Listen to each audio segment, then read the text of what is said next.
Good morning, everyone. So today's lecture will be on the physiology of heart. So in today's lecture, we are going to have a look at the structure of the heart, the different parts of the heart, and then we are going to discuss the different functions of the heart and what is the physiology of circulation of blood in the heart.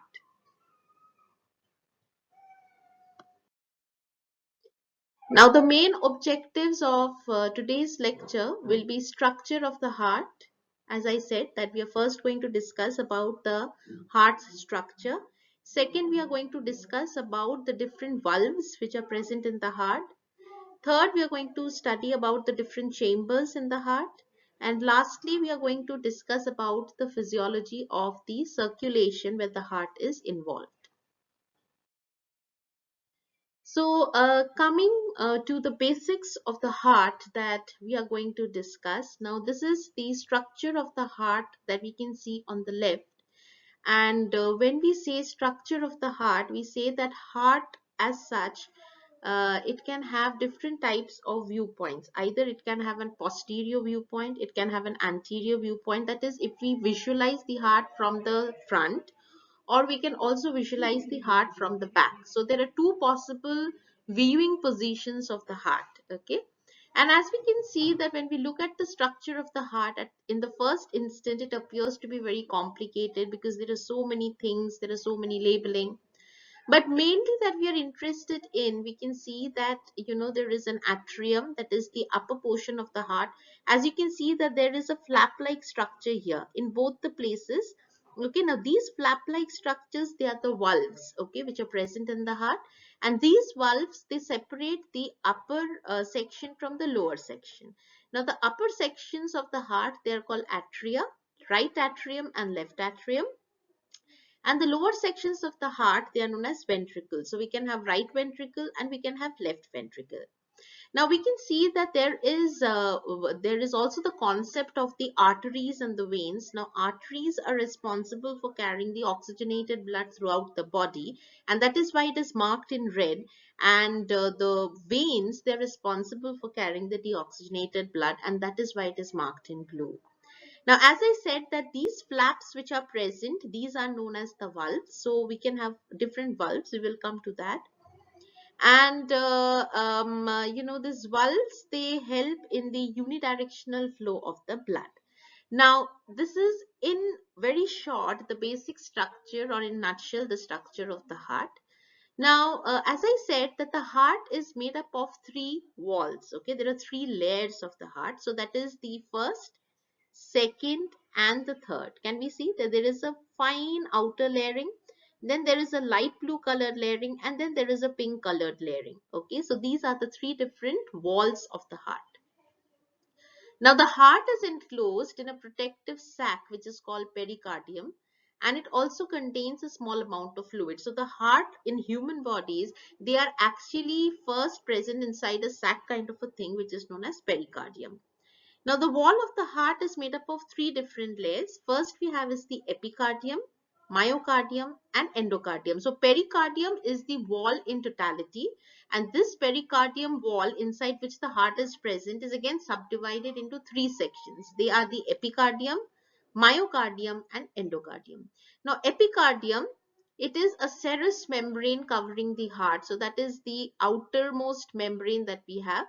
Myocardium, it is a thick muscular layer and fibrous skeleton which is made up of a network of collagens and elastic fibers. So this is the second or the middle layer which is present. It's called myocardium, as you can find out, or as you can make out from the name, that it is made up of a thick muscular layer and fibrous skeleton, and which is made up of collagens and elastic fibers. And the innermost layer of the heart, which is shown in pink, is called endocardium, and this is lined with continuous endothelium cells. Okay, so the three different walls, this is the first part we need to know when we study about the structure of the heart, that is the walls of the heart. So first, outside we have the epicardium, in the center we have the myocardium which is made up of fibers and collagenous tissues, and in this innermost wall of the heart, it is called endocardium, which is made up of continuous endothelium cells.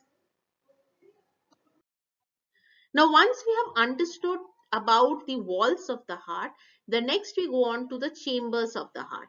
Now, as I said in the last section, on the last, when we saw the structure of the heart, we could see that there were four different chambers. And as I said, that the upper chambers of the heart, they are known as the atria or the atrium, and the lower chambers are known as the ventricle. So the four chambers of the heart are right atrium, right ventricle, and left ventricle.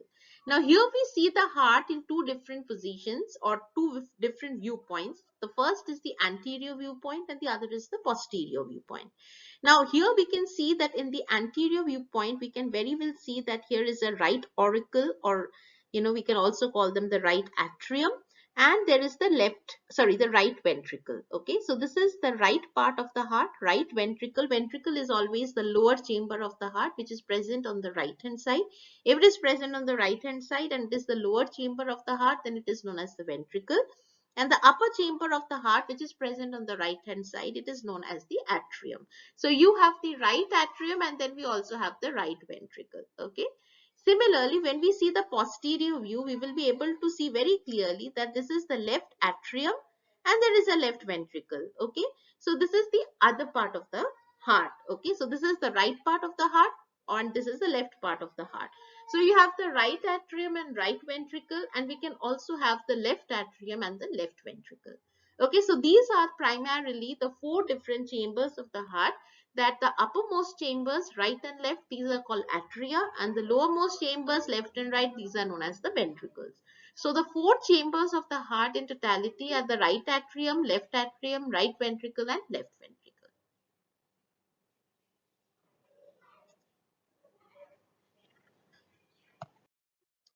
Now the next we go on to the valves of the heart. So we have seen that there are three walls which are present in the heart. The outermost is known as the epicardium, the central wall is called myocardium, and the innermost wall of the heart, which is made up of continuous endothelium cells, they are known as the endocardium.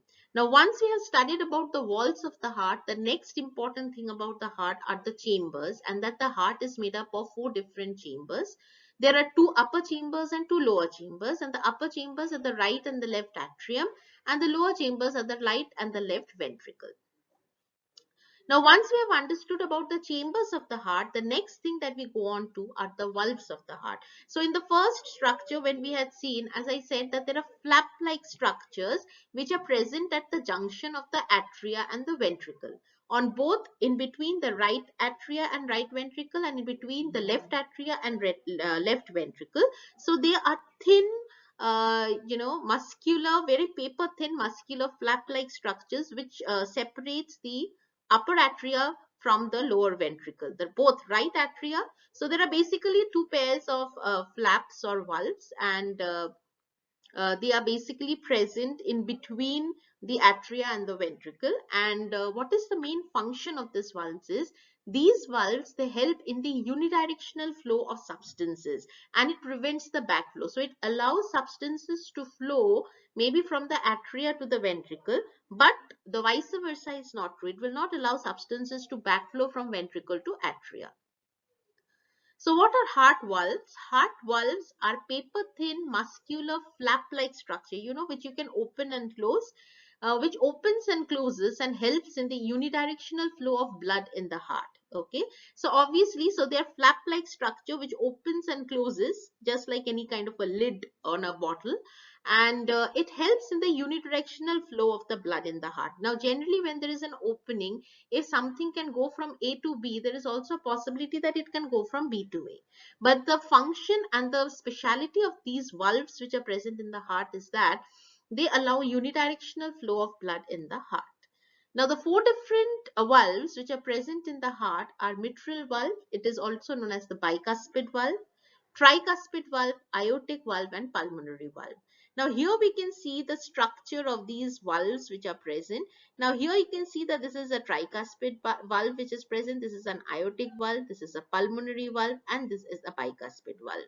Okay, so here again you can see that there is an aortic valve and there is a pulmonary valve, and there is a tricuspid valve and a mitral valve. So these are the four different types of the valves which are present. Now this gives a much more clearer view, and you can see that these are the so mitral and tricuspid valves. They are known as the atrioventricular valves, which control blood flow from atria to ventricles. So you have the right, the atrioventricular valve and the left atrioventricular valve. Okay, and what are these right and left valve? They are the mitral and the tricuspid valves. Okay, they help in flowing of the blood from the atria to the ventricles. The other two valves, that is the aortic and pulmonary valves, it controls the blood flow out of the ventricle. So it allows the blood from the ventricles to flow out. It will not allow the ventricle blood to go outside to the atria. Okay, because the opposite is not true. So mitral and aortic valves, they are basically present in the left heart, and tricuspid and the pulmonary valves are present towards the right heart. Okay, so these are the four different valves that we have. So we have a mitral and the tricuspid valves, which are also known as the atrioventricular valves, and they basically help in controlling the flow of the blood from the atrium, that is from the upper segments to the lower segments. And aortic and pulmonary valves, they control the blood flow out of the ventricles. So mitral and aortic valves, they are present in the left heart, and tricuspid and pulmonary valves are present towards the right heart. Now, when we talk about the valves which are present in the heart, now there is another thing that we should refer to, and that is the presence of cordia tendina. Now, what is a cordia tendina? The papillary muscles which extend from the walls of the heart to the valves by cartilaginous connections is called cordia tendina. So it takes about 0.03 to 0.04 seconds for the impulse to travel from the bundle of his to the ventricular muscle. Now, what they are saying is that now there is a kind of a very muscular connectivity or a papillary muscle which extends from the walls. Now, we know that there are three walls in the heart: the epicardium, myocardium, and endocardium. And there is this connective cells or muscles which are called the papillary muscle, and it extends from the walls of the heart to the valves which are present in the heart. There are the four valves, right? So all these valves which are present in the heart, they are connected to the walls of the heart through a cartilaginous muscle which is known as cordia tendina. Okay, so this is also in connection to the valves of the heart, and that is why its mention was necessary. Now, once we have understood the basics of the structure of the heart, that heart has four different chambers and three walls and four valves, and that the valves, it helps in the unidirectional flow of the blood from one place to the other and does not allow the black back flow. Now we have to understand the physiology of circulation of blood in the heart. Now the main function of the heart is to pump the blood in a body. Okay, that is its primary function. Because the heart pumps the blood, it goes from that center to all other different organs in the body. If the heart stops pumping, then the blood flow in different parts of the organs of the body will also suffer. So that is why, or that is one of the most significant importance of the heart. Now in the heart also there are two circuits of blood circulation. Now as we can see that these blue ones are the arteries and the red ones are the veins. And the here what we have, these are very small connective tissues which are called pulmonary. Capillaries are nothing but they are very thin tube like structures. These are called pulmonary capillaries, and so very thin like structures, they get connected, they interjoin with each other and result in the formation of arteries and veins. So arteries and veins are nothing but they are made up of capillaries. Okay, where are these capillaries, pulmonary capillaries present? They are present in the lungs. And these pulmonary capillaries, they come out in the form of pulmonary arteries or pulmonary veins. So as we can see that the arteries are responsible for carrying the oxygen poor blood. Now oxygen poor blood in other terms is known as the deoxygenated blood, and the veins are responsible for carrying the good quality blood which is also known as the oxygenated blood. So blood which contains oxygen, that is the main purpose of the veins, right? Veins are responsible for carrying the blood through different organs of the body. So the veins must carry the oxygenated blood. Okay, so that is what we see, that the circulation is, that is why here what we have written is also written half in blue and half in red. So from the right ventricle to pulmonary arteries to the lungs, so you can see that from the right side of the heart, the blood it goes. Okay, now see how it is going. It is going through the pulmonary arteries and it goes to the lungs. Okay, so it starts, just follow the white arrows, and the white arrows will tell you that this is the right hand side of the heart as it is showing, and that is the right ventricle because it's the lower segment of the heart. So the blood flows out from the right ventricle. That means here you have a set of valves which opens and it allows the blood to flow out of the ventricle, and there is another set of valve here which allows the blood to flow from the atria to ventricle. We know that there are two sets of valves, right? There are four valves in total. So two valves are present here at the junction of atria and ventricle, which allows the blood to flow from atria to ventricle. And the other two valves are present at the opening of this ventricle, which allows the blood to flow out of the ventricle into the pulmonary arteries. So how does this blood flow takes place? It starts from the right ventricle and it goes to pulmonary arteries to the lungs, and then from the lungs the oxygenation takes place, and the oxygenated blood is carried from the lungs by the pulmonary veins to the left atrium.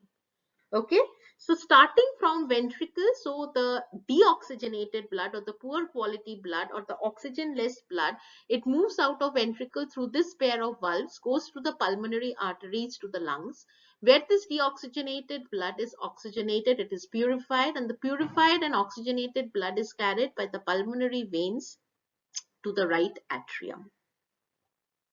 So this is basic circulatory route of blood. Now, there are two possibilities. Once, as you know, that there are four different valves. So the first is when the valves which are present at the junction of atrium and the ventricle, they are called the atrioventricular valves, as we saw.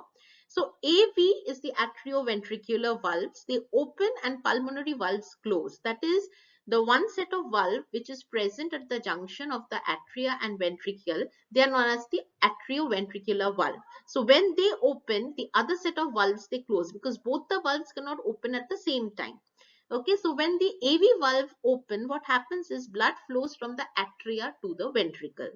Ventricle pressure continues to rise momentarily before the ventricle ejection. So you can see what is happening is when the AV valve is opening, what is happening? It is allowing the blood to flow from atria to the ventricle. Now, if there is a continuous flow of atria to the ventricle, the blood, then the blood pressure in ventricle will increase, and as it increases, it takes a little bit of time before the ventricular valves open and the blood goes out of the ventricle through the pulmonary arteries. So next you see that this is when the atrioventricular valves they close and the pulmonary valves open, and the excess blood pressure in the ventricles, they have already caused a very high or an increase in blood pressure. So the blood gets ejected from the ventricle pressure drops, and the blood is carried from the ventricle to through the pulmonary arteries into the lungs. So this is what happens. So they're saying that the four valves, but the four valves, they do not open simultaneously. If they open simultaneously, then there will be a mixture of blood. So that is the physiology of the heart, that the two pairs of valves, they will open differently. One pair of valve will open at one time when the other pair does not open, and when the other pair opens, the other pair of valve closes. So when the left atrium, when the ventricular valves from the left atrium, the left ventricle it opens, the deoxygenated blood from the ventricle passes to the pulmonary arteries through the lungs, where they are oxygenated, and the oxygenated blood from the lung is carried by the pulmonary vein back to the left atrium.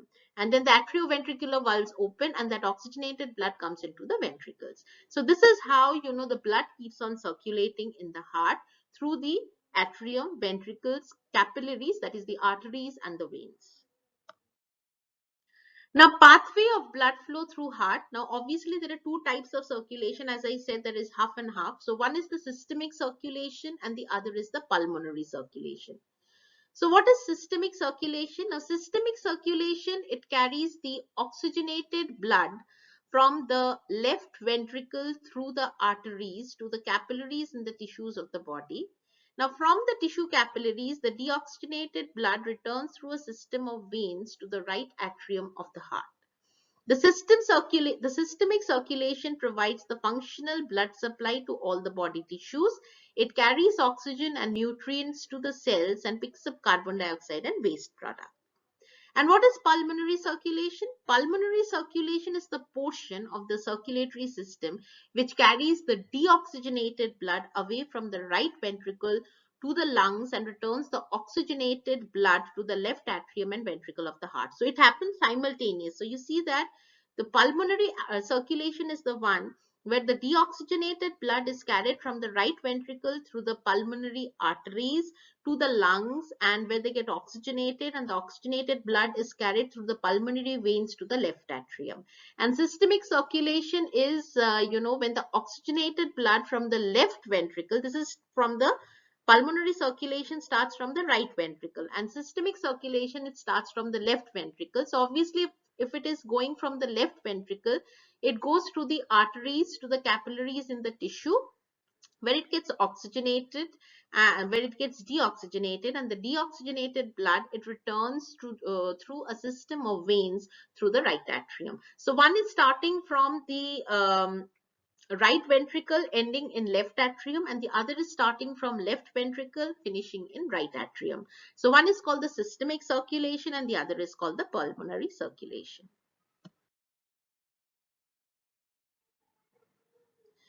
So once we have seen the two different types of circulation, that is the systemic circulation and the pulmonary circulation.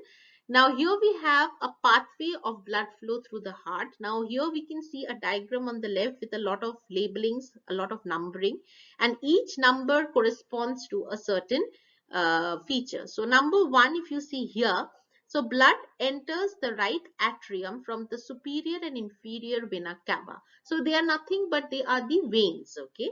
Blood in the right atrium, number 2 is here. So from once the blood enters the right atrium, it flows through right atrioventricular valve into the right ventricle. Obviously, as I said that the AV valve, they are present in between the atrium and the ventricle. Now the blood, when it enters the right atrium through the veins, the AV valve, it opens and allows the blood to flow from the atrium to the ventricle. Number 3 is here. So what happens in number 3? Contraction of the right ventricle forces the blood. Okay. Obviously, now the right ventricle has the blood, and as the blood flows in from atria to ventricle, the blood pressure in ventricle, it increases. It forces the pulmonary valve to open, and the blood from the right ventricle, it goes through the pulmonary arteries. Now the the blood flows through pulmonary valve into the pulmonary trunk. Now number 5, if you follow here, that the blood is distributed by right and left pulmonary arteries to the lungs. So that is from the heart, the pulmonary arteries and the arteries, they carry the blood to the lungs, where there is a lot of capillaries present, where the oxygenation of the blood takes place, where it unloads carbon dioxide and loads oxygen. Then what is number 6? Now this here somewhere is the lung, where the blood is being taken out to the lung. Oxygenation is taking place, and again it is coming back through the 6. Blood returns from lungs via pulmonary arteries to the left atrium. Now this is the left atrium, okay? Now blood in the left atrium will now flow through the left atrioventricular valve into the left ventricle. Now left ventricle obviously will have an increased blood pressure. Now blood in the left ventricle flows through the left ventricle. Okay, now the contraction of the left ventricle forces the aortic valve to open. Obviously now what is happening, because the ventricle, it has a lot of blood, it has a high pressure, it will cause the other valve to open. Blood flows through aortic valve into the ascending aorta. So can you see number 9? Where is number 9? So it goes into this aorta. Blood in aorta is distributed to all the different organs of the body, where all the organ takes the oxygen from the blood and returns the carboxylated blood or carboxyhemoglobin, which is the deoxygenated blood, and the blood returns to the heart through the veins. Okay, so it's starting from the vein. Can you see the blood, it entered? If you see number 1, the blood has entered through the vein, and again number 11, if you see that the blood is again returning back through the vein. So from one vein to the other, the entire oxygenation deoxygenation process has taken place, and the oxygenated blood flows out of the aorta to different organs of the body, and different organs of the body absorb the oxygen from the blood required for their functions, and the deoxygenated blood is given back, which is carried through the veins. So this is how the blood flows from the heart to the lungs to the heart, and there is a continuous oxygenation deoxygenation process. And we see that how the four different chambers and the two sets of the valves, they play an important role in the circulation of blood in the heart. Now, here we have a few important practice questions, and I'm sure that after listening to this lecture and going through these questions, the concept of the physiology of the heart and how the blood circulation takes place in the heart, and how different parts of the heart are responsible or are involved in complete circulation, I think this part will be clear. Okay, so this is the book from where I have collected the reference for the physiology of the heart, and I'm sure that from the structure of the heart to the valves to the chambers to the arteries to the veins, and by going through the systemic and pulmonary circulation, I think that the nature of the heart and the way the circulation takes place, it tells a lot about why heart is one of the most important organ in our body, because heart is responsible for pumping the blood. It is also responsible for returning the deoxygenated blood through the veins. Okay, so it is a constant system of circulation between the heart and the lungs, and if so heart stops working, then the all other organs of the body, they suffer, and that is because they do not require the sufficient oxygen which is required for proper functioning of their body. So that's all from me for this lecture, and I hope that I've been able to clearly explain the physiology of heart. Thank you very much.